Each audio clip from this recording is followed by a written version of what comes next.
શું તમે ક્યારેય આવા લાડુ જોયા છે? એકદમ નવી રીતે બનાવેલા અને એકદમ સ્વાદિષ્ટ અને એકદમ સ્ટફિંગવાળા. અંદરથી પણ તમને કંઈક અલગ જોવા મળે, બહારથી પણ તમને કંઈક અલગ જોવા મળે. આ રેસીપી તમને માર્કેટમાં ક્યાંય પણ જોવા નહીં મળે. 100% ગેરંટી છે મારી. એકદમ નવી રેસીપી છે અને બહુ જ સરસ એવી બને છે. ગણપતિ બાપ્પા ખુશામ ખુશ થઈ જશે એટલી મસ્ત આ રેસીપી બનીને તૈયાર થાય છે.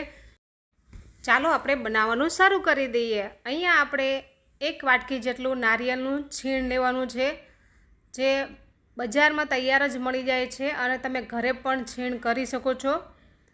તો અહીંયા આપણે એકદમ ધીમા ગેસે આપણે છીણને થોડીવાર શેકી લેવાનું છે, જેથી મોઇશ્ચર હોય એ થોડું ખતમ થઈ જશે. એકદમ ધીમા ગેસે જ શેકવાનું છે. હવે આપણે 2 વાટકી જેટલું દૂધ એડ કરી લેશું. દૂધ એડ કરીને આપણે સતત ચલાવતું રહેવાનું છે. જો તમને મારા વિડીયો ગમતા હોય તો ચેનલને સબસ્ક્રાઈબ કરજો, વિડીયોને લાઈક કરજો અને આગળ શેર જરૂરથી કરી લેજો. તો અહીંયા આપણું દૂધ ગરમ થઈ ગયું છે અને ઉભરો પણ સરસ એવો આવી રહ્યો છે. તો તમે જોઈ શકો છો ફ્રેન્ડ્સ કે ઘણું બધું દૂધ છે તે બળી ગયું છે અને તેનો માવો બની ગયો છે. હવે આપણે અડધી વાટકી જેટલી ખાંડ એડ કરી લેશું. તમારે ગળપણ જે પ્રમાણે જોતું હોય એ પ્રમાણે તમારે ગળપણ એડ કરી લેવાનું છે. ઘણા લોકોને ગળ્યું વધારે પસંદ હોય છે, ઘણા લોકોને ગળ્યું ઓછું પસંદ હોય છે. તો તમારે જેટલું જોઈએ એ પ્રમાણે તમારે ખાંડ એડ કરવાની છે, પણ વધારેમાં વધારે તમે 1 વાટકી એડ કરી શકો છો, નહીંતર વધારે ગળ્યું થઈ જશે. તો મીડિયમ ગળ્યું કરવા માટે આપણે અડધી વાટકી આમાં ખાંડ એડ કરી છે. હવે જે ખાંડનું પાણી બન્યું છે તે પણ આપણે એકદમ બાળી મૂકવાનું છે. આની અંદર જ જેમ જેમ આપણે ચલાવતા રહીશું તેમ તેમ પાણી છે એ એકદમ ગાયબ થઈ જશે. રોજ રોજ તમને એમ થતું હોય કે આજે બાપાને શું ધરાવશું, કાલે બાપાને શું ધરાવશું, તો તમારી માટે સ્પેશિયલ હું રેસીપી લઈને આવું છું કે આજે તમે કઈ રેસીપી બનાવશો.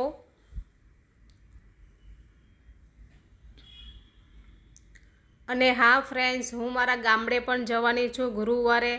ત્યાં પણ અમારે મેળો ભરાય છે અને ત્યાં એવો તહેવાર મનાવવામાં આવે છે કે બધાને ટોપલામાં જ નૈવેદ્ય લઈને દોડવાનું હોય છે. તેવું તમારી જોડે જરૂરથી થોડું ઘણું શેર કરીશ. વિડીયો ગમે તો લાઈક કરજો, શેર કરજો અને સબસ્ક્રાઈબ ના કર્યું હોય તો કરી લેજો. સબસ્ક્રાઈબ કરવાનું ભૂલતા નહીં, કારણ કે એમાં બિલકુલ પૈસા નથી લાગતા, માત્ર તમારે ટચ કરવાનું રહેશે.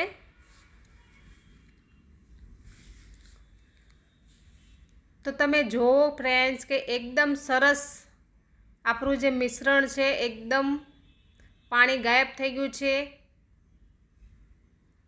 અને દૂધનો માવો બની ગયો છે. હવે આપણે નીચે ઉતારી લેશું. વાતોમાં બની ગયું પણ ખબર ના પડી. ફટાફટ બનીને તૈયાર થાય છે, બિલકુલ તામઝામ નથી આની અંદર. જલ્દી અને ઝટપટ બનાવવામાં આ રેસીપી બહુ જ સારી છે અને આની અંદર તમારે કોઈ પણ ચાસણી પણ નથી બનાવવાની, તો પણ ફટાફટ બનીને તૈયાર થઈ જાય છે. તો અહીંયા આપણે એક ડીશમાં કાઢી લેશું, જેથી ફટાફટ થોડું ઠંડુ થઈ જશે.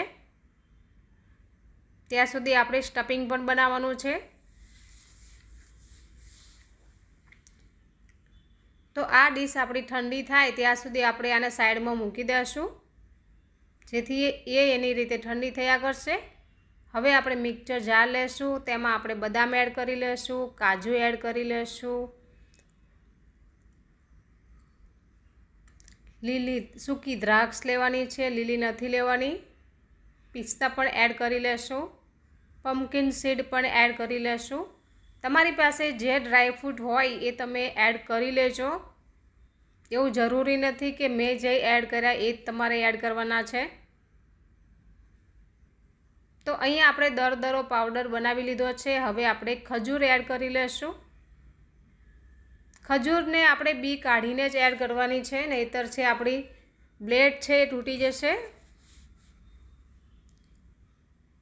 તો તમે જોઈ શકો છો કે બધું જ દરદરું આપણે પીસી લીધું છે. હવે ખજૂર અને જે ડ્રાયફ્રૂટ છે તેને આપણે બરાબર આ રીતે મેશ કરી લેશું, જેથી બંને વસ્તુ આપસમાં સરસ મિક્સ થઈ જશે. જો ફ્રેન્ડ્સ, ગોળી વળે એવું થઈ ગયું ને, તો આ રીતે આપણે નાની નાની ગોળી વાળી લેશું, જે આપણે સ્ટફિંગમાં એડ કરવાની છે. અંદર ગોળી રાખશું, ઉપર આપણે ટોપરાની લેયર રાખશું અને ખૂબ જ સરસ એવા લાડવા બનીને તૈયાર થશે. તો આ રીતે આપણે એક ગોળી લેશું હાથમાં અને ઉપરથી આપણે આ રીતે ટોપરાથી કવર કરી લેશું. જે આપણે નારિયેળનું છીણનું જે આપણે મિશ્રણ બનાવ્યું છે તેને આ રીતે આપણે કવર કરી લેવાનું છે. સરસ એવા લાડુ બનીને તૈયાર થશે. અને બિલકુલ મોંઘા નથી બનતા, એકદમ સસ્તા જ બનીને તૈયાર થાય છે. પણ જો આ જ લાડુ તમે બહાર લેવા જશો ને તો બહુ જ પૈસા તમારે લાગશે અને પહેલાં તો તમને આ લાડુ મળશે જ નહીં.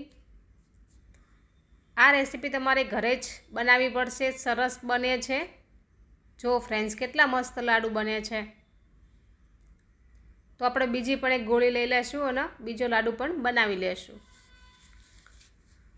ફરીથી તમને યાદ કરાવી દઉં કે સબસ્ક્રાઈબ ના કર્યું હોય ને તો કરી લેજો. આવા જ નવા નવા વિડીયો તમને જોવા મળશે. ડેલી હું વિડીયો નથી નાખી શકતી, નહીંતર હું ડેલી વિડીયો નાખત, પણ મારે બહુ જ કામ હોય છે બીજું પણ, જેથી હું ડેલી વિડીયો નથી નાખી શકતી. પણ એક દી છોડીને એક દિવસ હું કોશિશ જરૂર કરું છું વિડીયો નાખવાની. તો અહીંયા આપણા બધા જ લાડુ બનીને તૈયાર થઈ ગયા છે. હવે આપણે કેસરનું જે પાણી છે તે ડેકોરેટ કરવા માટે આપણે યુઝ કરી રહ્યા છે. ઉપર આપણે એક એક ટીપું આપણે આ રીતે મૂકશું, જેથી દેખાવમાં ખૂબ સરસ લાગશે. તમારી પાસે ના હોય તો તમે એમને પ્લેન પણ રાખી શકો છો. તો કેસરથી મેં ગાર્નિશ કર્યું છે. બહુ સરસ એવા લાગી રહ્યા છે. જોતાં જ ખાવાનું મન થાય તેવા લાગે છે ને ફ્રેન્ડ્સ.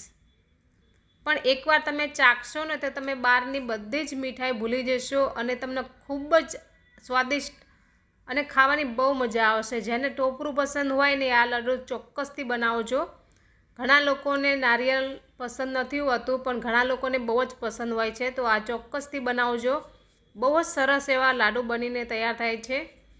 અને બાપાને પણ ધરાવજો.